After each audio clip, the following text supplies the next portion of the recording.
Spiritualitas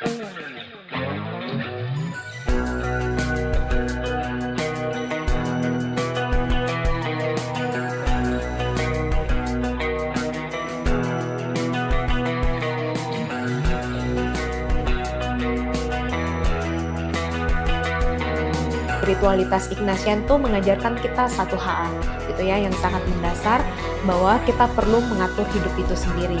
Nah, aku mau membagi 3 nih. Ada 3 hal yang menurut saya menjadi sangat penting. Pertama adalah sadar.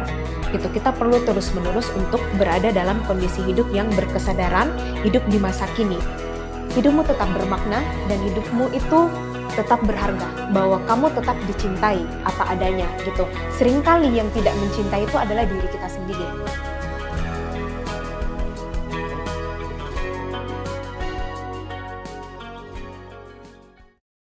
Halo Sobat Dua, balik lagi nih di Ngopsi, Ngobrol Psikologi. Hari ini kita akan membahas satu tema menarik, soal hidup yang bermakna dan tujuan hidup. Nah, ada satu orang narasumber kita hari ini. Boleh kenalan dulu dong, Suster. Siapa nih namanya?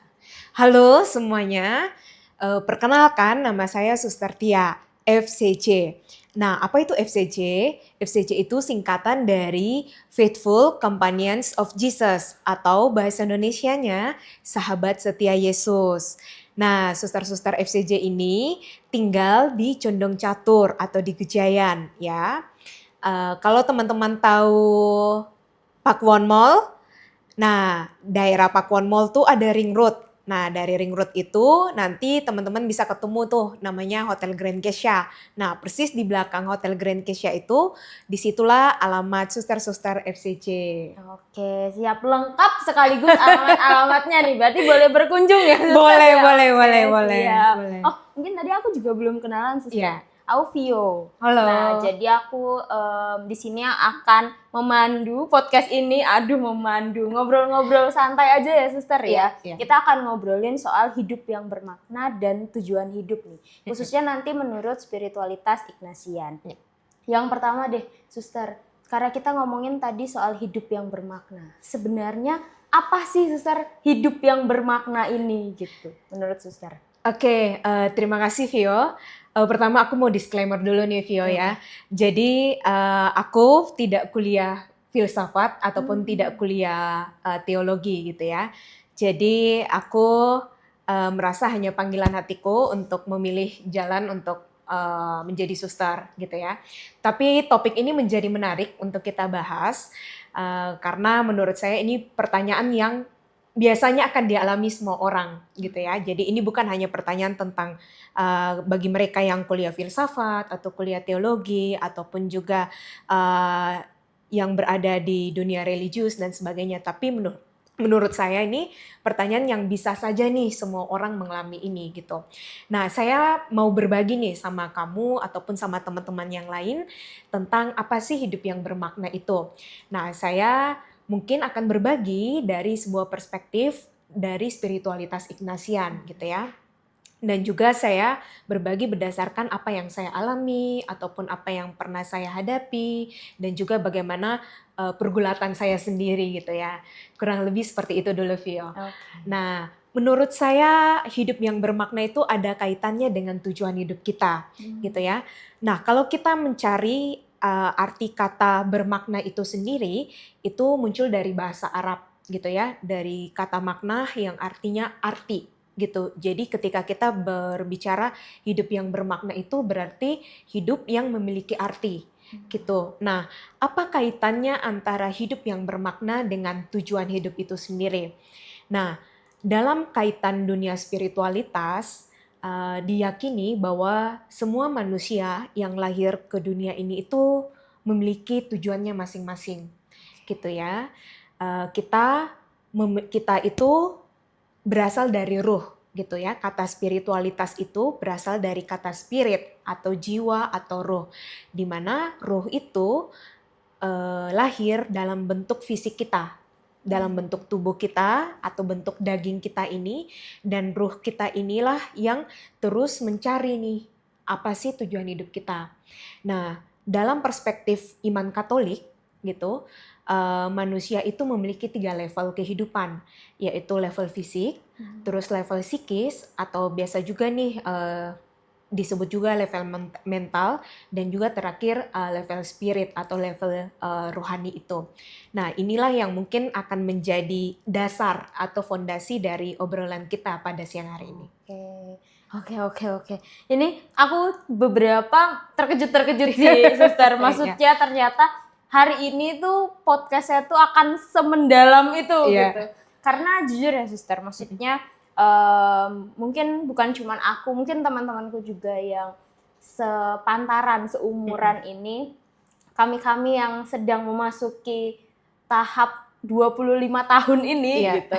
Itu kan kadang suka kebingungan, Suster. Suka kebingungan, apa sih tujuan hidupku gitu. Karena kebanyakan misalnya kuliahnya ini, cita-citanya tuh dari kecil ini gitu. Merasa kalau cita-cita itu yang akan menjadi tujuan hidupnya. Akhirnya, oke, dari cita-cita ini aku ngambil kuliahnya jurusan ini nih gitu. Jadi kayak seakan-akan sebenarnya sudah mencoba untuk mencapai tujuan hidup itu. Tapi ketika berjalannya waktu, banyak pengalaman, akhirnya diperhadapkan sama dilema-dilema nih.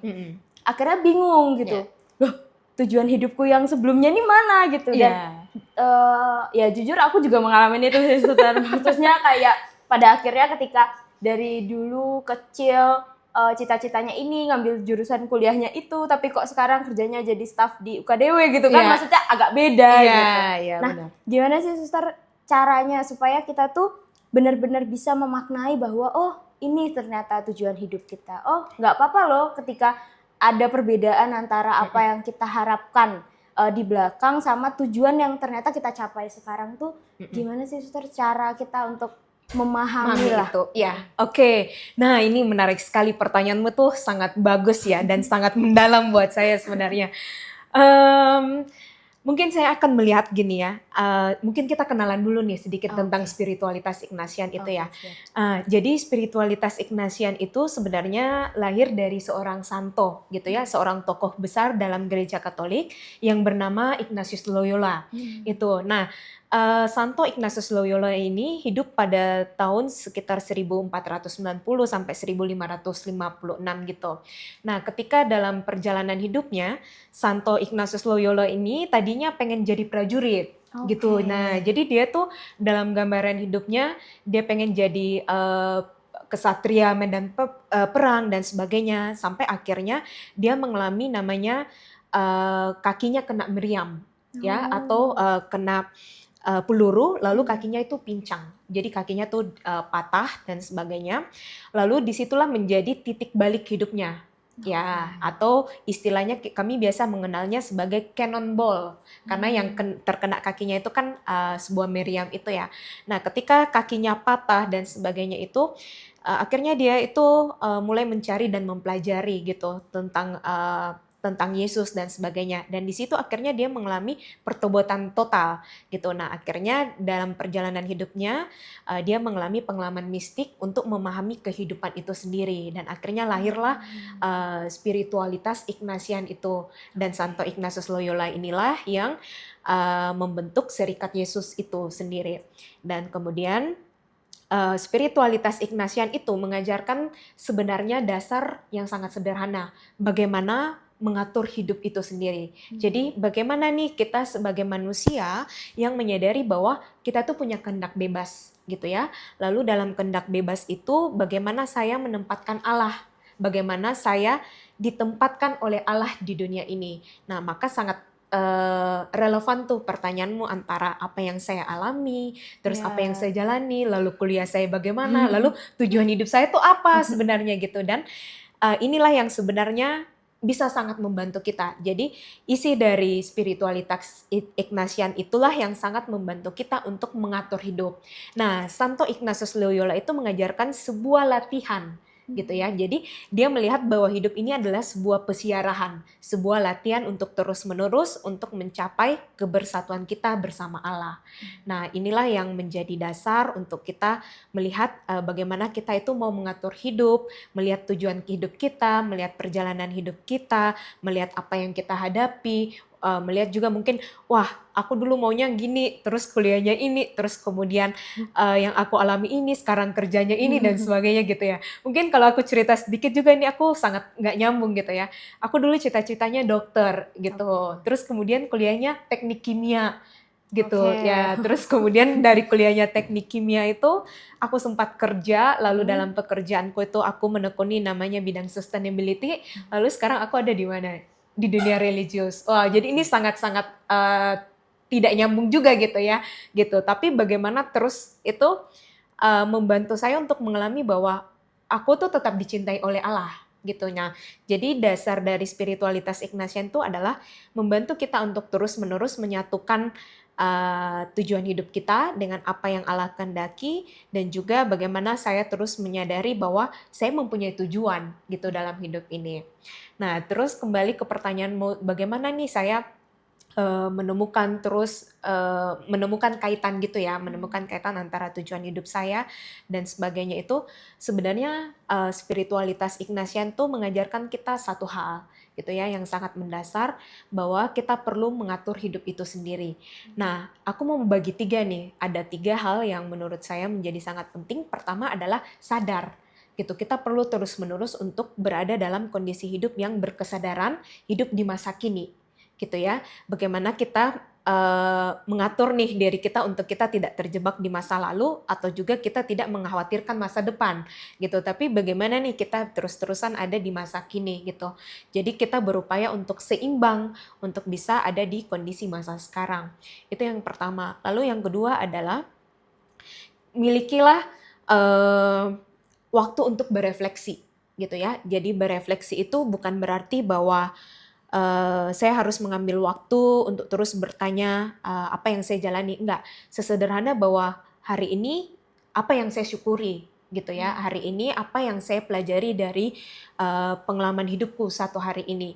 Dan itu kita bisa saja nih mempertanyakan ketika kita mau tidur gitu ya. Kita menanyakan sama diri, apa sih yang sudah aku lewati gitu. Terus yang terakhir, yang ketiga itu adalah kemampuan untuk hening gitu ya. Seringkali terutama nih di dunia yang sekarang berubah dan terus-menerus kita hidup dalam kondisi teknologi yang sangat maju, kemampuan untuk hening itu sangat kurang gitu ya. Tapi menurut saya inilah yang sangat dibutuhkan saat ini. Kenapa? Karena kemampuan untuk hening itulah yang membantu kita untuk bisa terus-menerus yang tadi, yang pertama untuk sadar di masa kini. Kenapa? Karena sadar itu aja tuh sulit gitu ya. Kita untuk mau sadar hari ini tuh kita sulit gitu. Apalagi kalau kita udah masuk bahwa menyadari bahwa ternyata hidupku tuh hanya pola gitu, hanya pola dari yang lalu dan sebagainya gitu. Nah, maka 3 tawaran ini yang bisa saya tawarkan nih supaya kita tuh terutama sebagai anak muda bisa belajar untuk menemukan apa sih sebenarnya tujuan hidupku gitu. Nah, tujuan hidup kita itu menurut saya tidak ditemukan hari ini gitu ya. Jadi tujuan hidup itu tidak serta-merta bahwa harus terjawab di usia 20 atau di usia 30 gitu, enggak. Tapi bagaimana kita terus-menerus itu mampu merefleksikannya dari waktu ke waktu, dari masa ke masa dan sebagainya. Dan bagaimana kita mengkaitkan dan melihat bagaimana sih Allah bekerja di sini gitu ya. Ini saya agak spesifik karena mungkin bisa jadi kita tidak melihat ada Allah gitu, karena bisa jadi ada orang yang mungkin tidak memiliki konsep Allah dalam hidupnya. It's okay gitu, tapi bagaimana kita menselaraskan itu dengan hal-hal yang lebih dari diri kita itu sendiri gitu. Nah, inilah yang sebenarnya membantu kita. Maka tujuan hidup itu membantu kita untuk kita itu punya pegangan atau punya poros gitu ya. Dan seringkali pertanyaan itu berkembang gitu ya. Artinya misalnya nih di usia belasan, tadinya kamu berpikir bahwa oh aku pengen jadi dokter gitu ya. Misalnya aku pengen jadi dokter karena aku ingin menyembuhkan orang gitu. Nah, tapi kemudian ternyata karena sesuatu dan lain hal aku tidak bisa kuliah kedokteran, terus kemudian akhirnya aku kuliahnya teknik kimia gitu. Tapi kemudian aku menemukan bahwa undangannya di situ adalah bagaimana aku belajar untuk menciptakan, aku menyembuhkan orang-orang tuh lewat sistem kerjaku gitu. Jadi dari pengalaman kerjaku aku belajar menemukan bahwa ternyata yang ku maknai untuk menjadi dokter itu ternyata lewat orang-orang sekitarku, lewat orang-orang, lewat sistem yang aku temukan, bagaimana aku membantu orang untuk menyembuhkan kondisi sistem yang ada dan sebagainya gitu. Lalu yang terakhir, lalu kemudian dalam perjalanan hidupku sekarang juga aku menemukan nih, misalnya ternyata konsep sembuh itu jauh lebih luas lagi nih, gitu. Bahwa sekarang aku belajar ternyata konsep sembuh, menyembuhkan orang itu jauh lebih dalam daripada itu, gitu. Jadi bagaimana kita terus-menerus sebenarnya memaknai itu dan menemukan apa yang menjadi minat kita, gitu, atau apa yang kita sukai dan pengalaman yang ada saat ini tuh membawa pesan apa untuk aku. Nah, maka kata kunci sadar di masa kini dan terus berefleksi itu menjadi sebuah kesinambungan dalam kehidupan kita.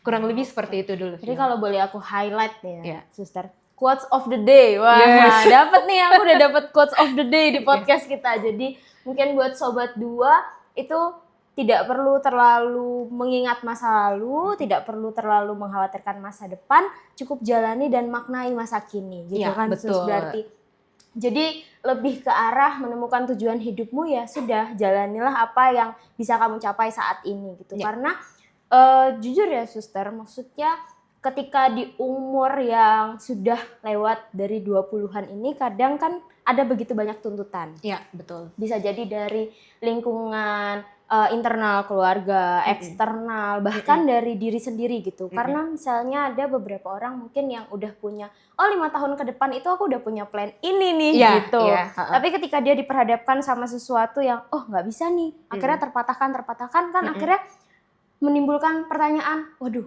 aku gagal nggak ya gitu. Ya, betul. Apalagi mungkin ada beberapa juga target terdekat lah mungkin dari teman-teman mahasiswa, mungkin oke, aku 4 tahun harus selesai nih kuliahnya gitu. Tapi kan kita nggak tahu diperhadapkan dengan situasi yang seperti apa. Atau mungkin setelah lulus nanti gitu, oke, aku akan dapat kerja langsung nih dengan idealis-idealisnya. Atau setelah itu lagi meningkat lagi, oke, aku punya plan menikah di tahun ini gini gitu.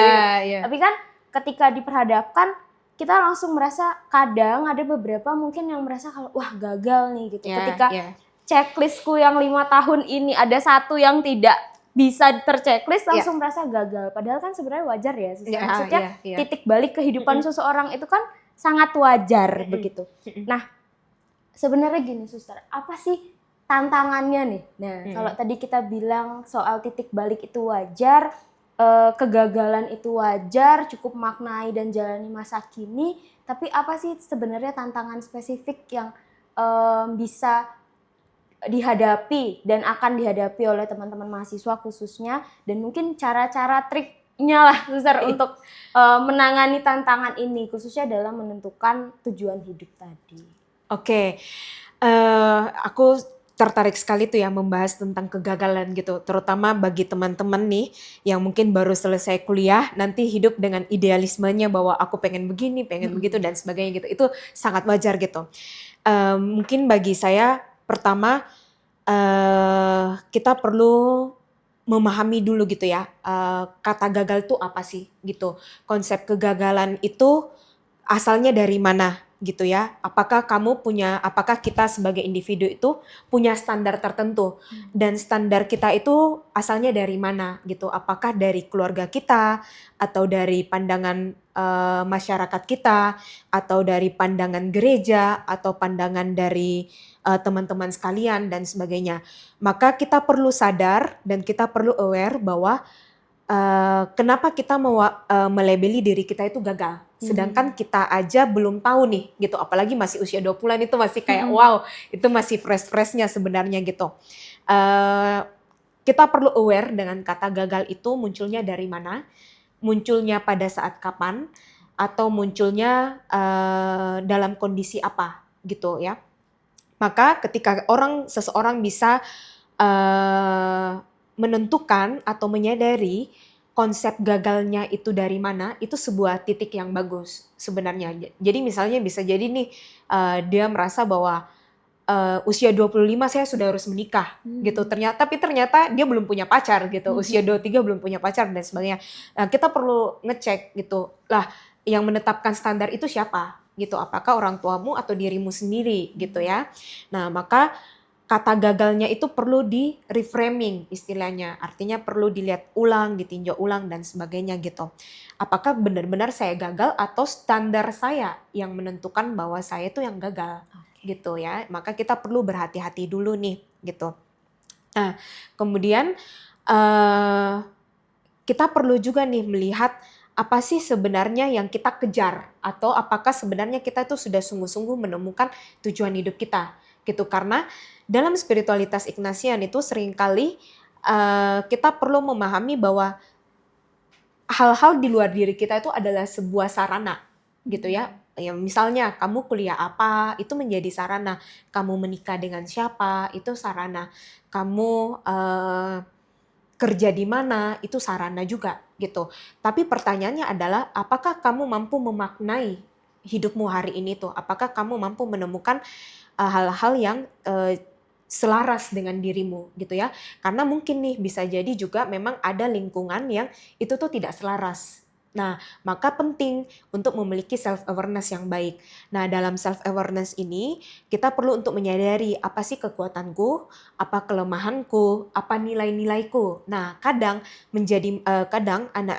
anak muda tuh atau mungkin kita yang baru lulus kuliah itu belum sampai pada menemukan apa nilaiku gitu. Nah, apa nilaiku sebagai individu gitu. Nah, inilah yang mungkin juga perlu digali terus nih, terutama bagi anak-anak muda, nilaiku tuh sebenarnya apa gitu. Lalu juga perlu melihat apa sih yang bisa ku tolerir, mana yang tidak, atau istilahnya menemukan batas-batasku gitu. Karena dalam hidup ini kita kan perlu juga nih menentukan bahwa aku bisa mentolerir ini nggak bisa ku tolerir gitu ya. Nah, sebagai contoh nih misalnya bagi saya sendiri, saya akan sangat sulit untuk mentolerir orang yang tidak jujur gitu ya. Jadi dalam perspektif saya lebih luas itu adalah saya sangat sulit untuk mentolerir kasus korupsi misalnya gitu ya. Kenapa? Karena salah satu nilai saya itu adalah kejujuran gitu ya. Nah, seperti itu. Itulah yang perlu juga kita melihat gitu. Nah, proses ini kan kita temukan ketika kita rajin untuk berefleksi ya, atau mempertanyakan diri kita sendiri gitu ya. Nah, maka saya yakin sebenarnya teman-teman tuh sudah punya banyak lah ya pengetahuan gitu. Terutama kayak kemarin saya membaca dan melihat tuh kesehatan mental itu sesuatu yang lagi naik daun gitu ya, terutama di kalangan remaja gitu. Jadi saya merasa itu adalah isu yang lagi booming, dan aku merasa itu sebuah kemajuan yang besar gitu, karena anak-anak sekarang tuh melek gitu ya. Nah, maka karena anak-anak sekarang melek itu, maka pertanyaannya itu semestinya lebih banyak dan kreativitasnya itu jauh lebih bagus sebenarnya gitu.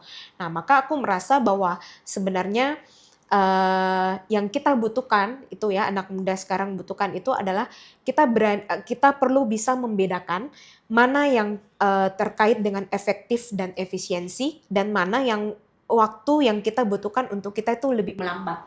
Nah, dalam waktu yang lebih melambat inilah kita menyediakan ruang untuk diri kita itu untuk menyadari nilai-nilai kita, untuk menyadari kelebihan kita, untuk menyadari kekurangan kita, untuk menyadari kondisi hidup kita dan sebagainya. Tapi tetap juga kita perlu bekerja sama nih dengan dunia yang terus efektif dan efisiensi ya, terutama perkembangan teknologi yang terus maju. Maka kita perlu menyelaraskan atau kita hidup seimbang antara hidup yang fast dan juga hidup yang slow. Nah, maka menurut saya tantangannya itu adalah memilah atau memilih mana yang masuk ranah efektif dan efisiensi itu, dan mana yang masuk dalam ranah-ranah yang perlu kita ini slow down gitu. Nah, bagaimana menyeimbangkan antara kecepatan hidup yang sekarang dan juga hidup yang harus melambat itu. Nah, disitulah titiknya. Justru ini saya merasa itu tantangannya anak muda nih sekarang itu ada di situ tuh. Nah, gitu. Karena apalagi juga mungkin dalam dunia kerja atau dunia teknologi kita harus selalu update dan sebagainya gitu ya. Nah, itu kan juga sangat dipengaruhi dari media sosial kita, bahwa aplikasi itu cuman berkisar 10 sampai 15 detik, kita hanya melihat gambar-gambar singkat gitu. Nah, maka kita itu menjadi kurang mendalam sebenarnya, istilahnya tanda petik, kita kurang memiliki kemendalaman untuk memahami diri kita. Nah, maka ketegangan antara hidup yang cepat dan yang lambat inilah yang perlu kita hidupi terus-menerus, dan bagaimana kita mengatur gitu ya, mengatur waktu kita atau mengatur diri kita supaya kita tahu membeda-bedakan, oh yang ini saya bisa cepat, yang ini saya nggak bisa lambat. Dan juga satu yang paling penting adalah mengakui bahwa oh saya belum bisa di bagian ini.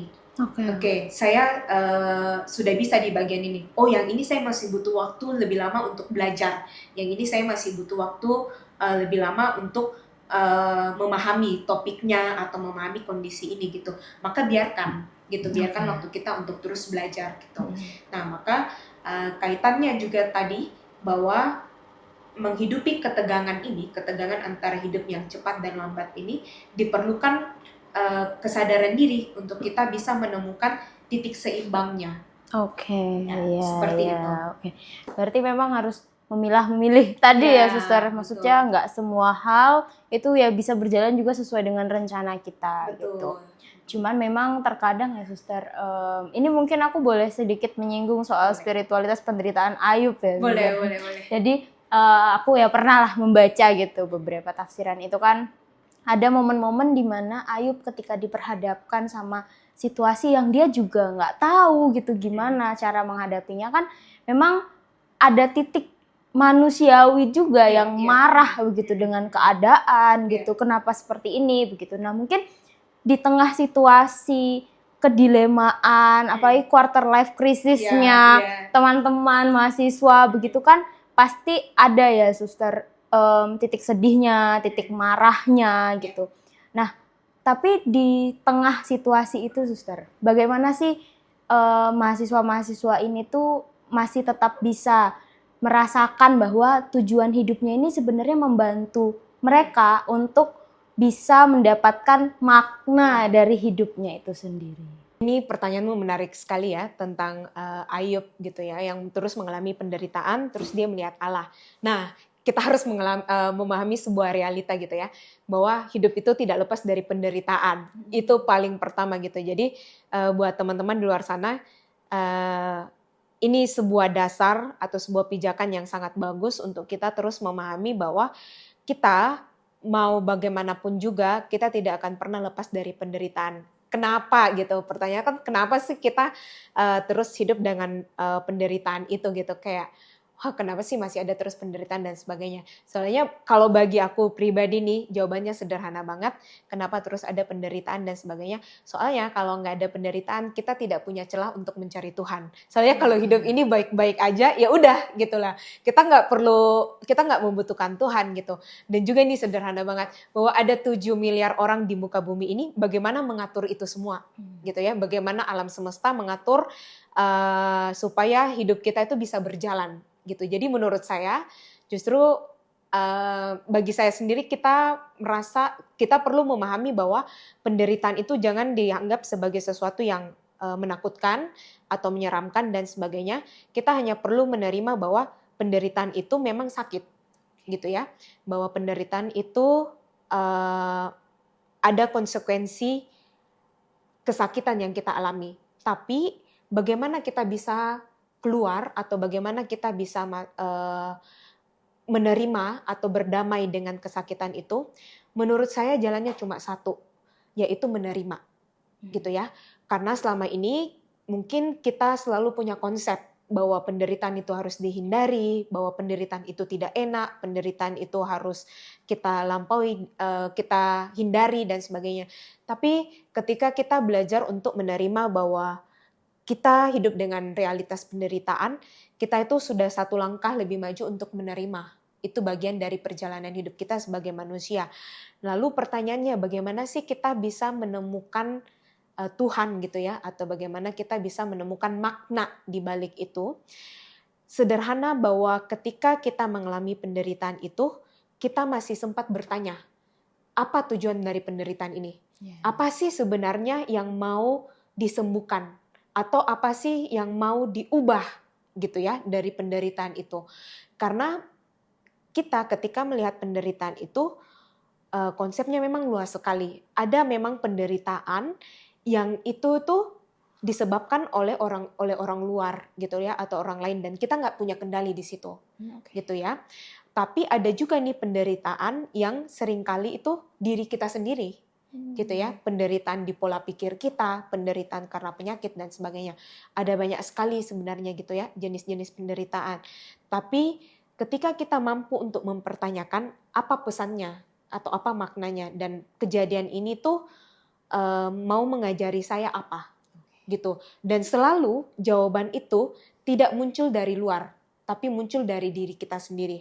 Orang lain ataupun pengalaman itu hanya pemicu, atau dia memberi sinyal bahwa aku mau membawa pesan gitu ya.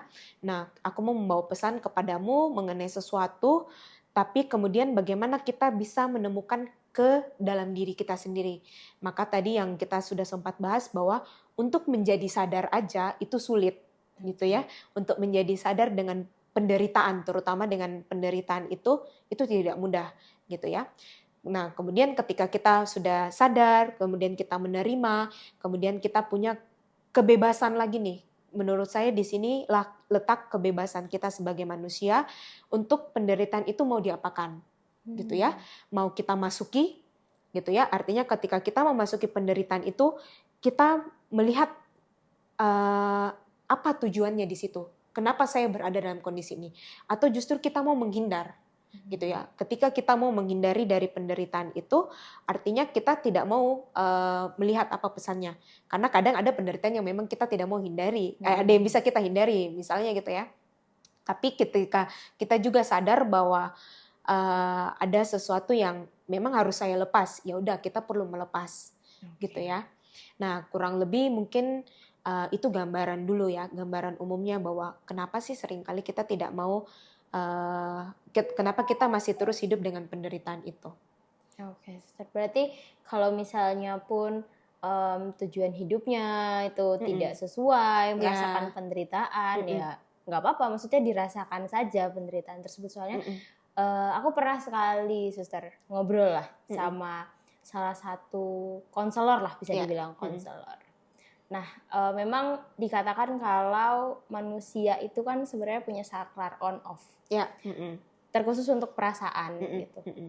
Jadi pasti ada saklarnya khusus marah, sedih gitu. Nah, seringkali kita itu demi mencapai tujuan hidup kita yang kita kira yang paling benar tadi, itu kadang kita mematikan saklar-saklar lain. Jadi kita tuh cuman fokus satu saklar untuk semangat untuk mencapai sesuatu yang sebenarnya kita sadar kalau itu sulit untuk dicapai. Kita sadar bahwa kita itu sebenarnya sedang tidak mampu untuk melakukan itu. Aku boleh sharing sedikit boleh. Jadi ya aku akan jujur ya.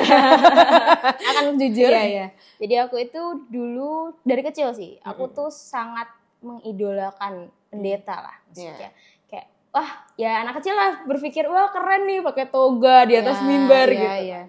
Terus habis itu diperhadapkan waktu itu suatu momen di mana ketika mamaku meninggal itu ada seorang pendeta yang menurutku sangat menguatkan gitu. Nah, pada akhirnya aku benar-benar yang oke gitu. Kayaknya aku oke nih kalau aku mau jadi pendeta gitu. Nah, udah dari kecil pengen banget lah jadi pendeta. Kuliahlah teologi gitu. Dengan harapan oke, aku akan mencapai itu. Jadi kayak dari kecil cita-citaku itulah yang akan menjadi tujuan hidup.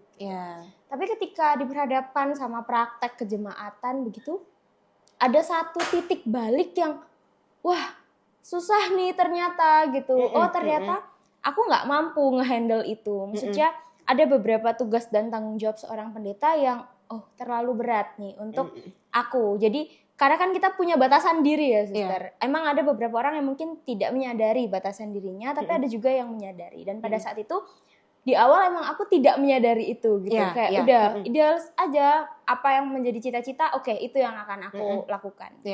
Sampai di satu titik itu dan ada beberapa alasan lain gitu yang pada akhirnya aku tidak mau melanjutkan lah ke pendetaan ini, tapi aku akan menyelesaikan kuliah ini begitu.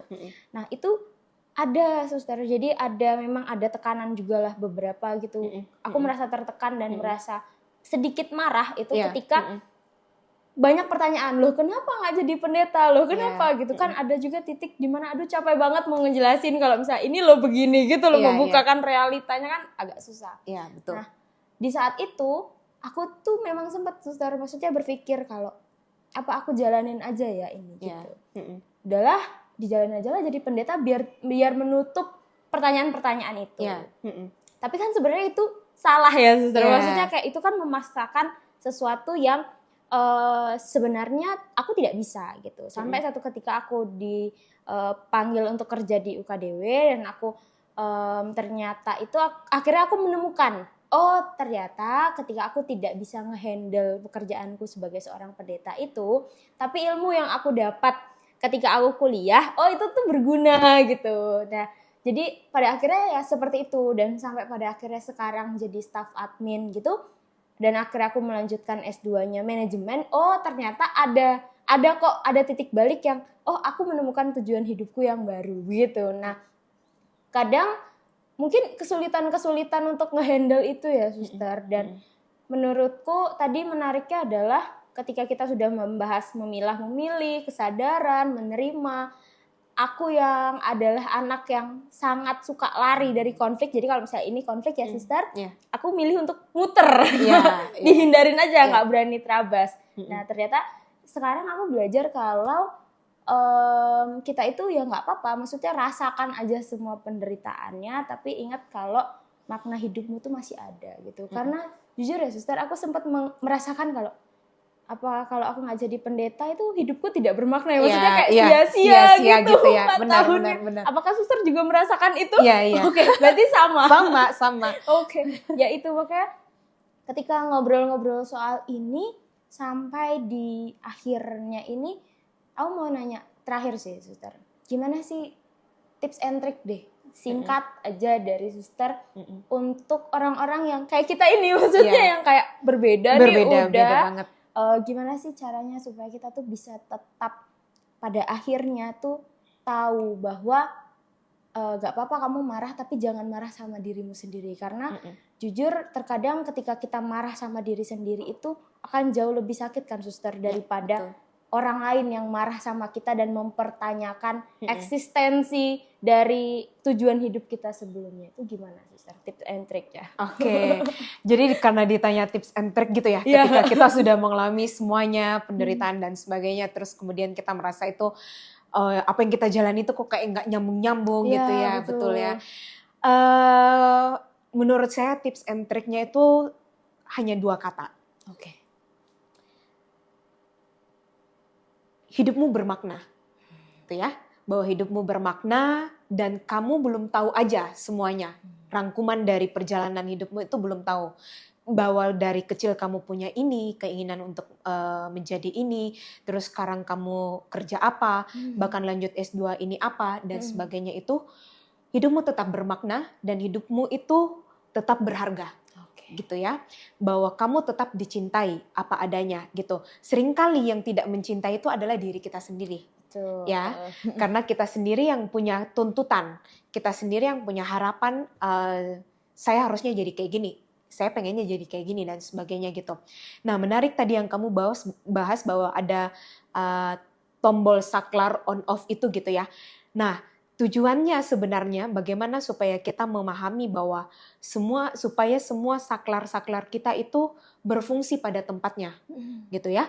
Jadi memang kadang seringkali kita akan mengalami bahwa ternyata sulit ya, gitu. Ketika kamu sendiri mengalami bahwa ada kondisi seperti ini dan saya merasa ini menjadi sulit, terus kemudian kamu menjadi menemukan jalanmu, terus kemudian kamu mencoba memaknai itu, di situ sebuah langkah yang luar biasa menurut saya ya, sebuah transformasi bahwa kamu menemukan keterkaitannya, gitu ya. Tidak semua orang punya kemampuan seperti ini, gitu, bahwa ini adalah kemampuan di mana manusia itu sudah bisa bangkit nih sebenarnya dari penderitaannya, terus kemudian dia sudah bisa menemukan makna.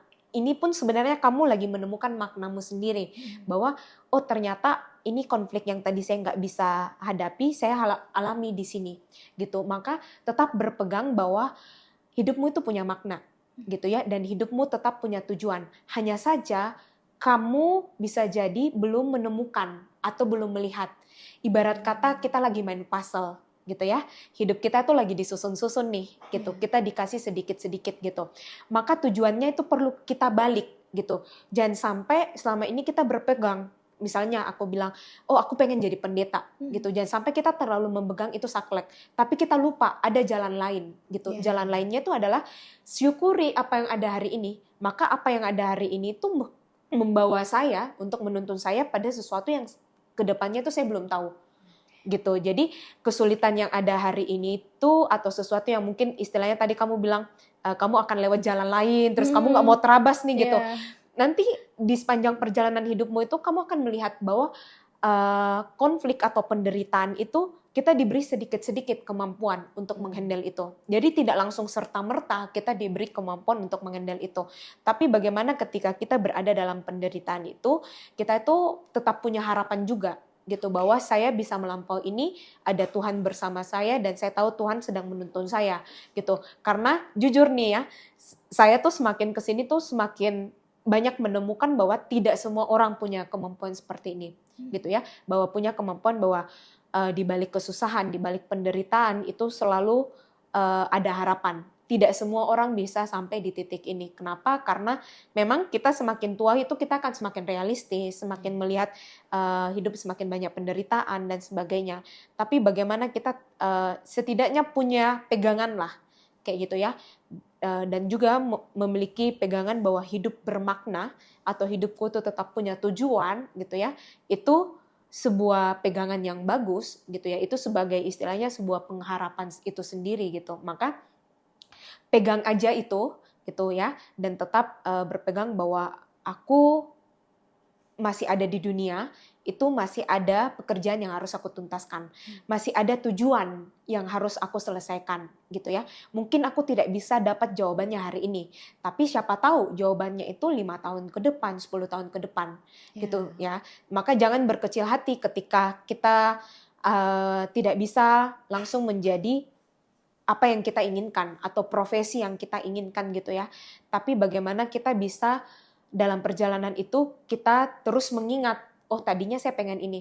Bisa jadi nih nanti di 5 tahun ke depan atau 10 tahun ke depan kamu melihat profesi atau makna dari kata pendeta itu jauh lebih dalam gitu ya, atau jauh lebih berbeda gitu ya. Bisa jadi yang kamu lihat nanti, oh ternyata pendeta yang selama ini ku maksud itu bukan dia yang melayani, atau bisa jadi dia yang berkhotbah, atau bisa jadi dia yang memberitakan kabar baik gitu ya. Jadi bisa jadi nanti kamu menemukan tuh dalam perjalananmu, ternyata pendeta yang ku maksud itu bukan dia yang melayani, tapi dia yang berkhotbah, atau dia yang memberitakan kabar baik. Atau bisa jadi nih nanti di kemudian hari kamu jadi influencer. Nah, kamu bisa aja nih memaknai pendeta, kata pendeta itu sebagai profesimu yang saat itu. Kamu ya influence orang, artinya kamu membawa sebuah kabar baik, atau kamu membawa sesuatu perubahan bagi masyarakat. Seperti itu.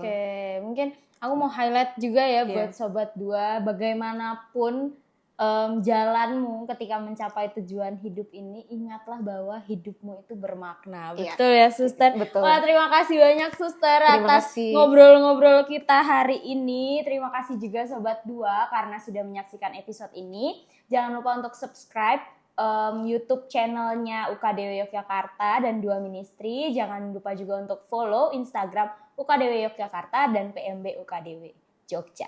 Sampai jumpa di episode berikutnya. Terima kasih.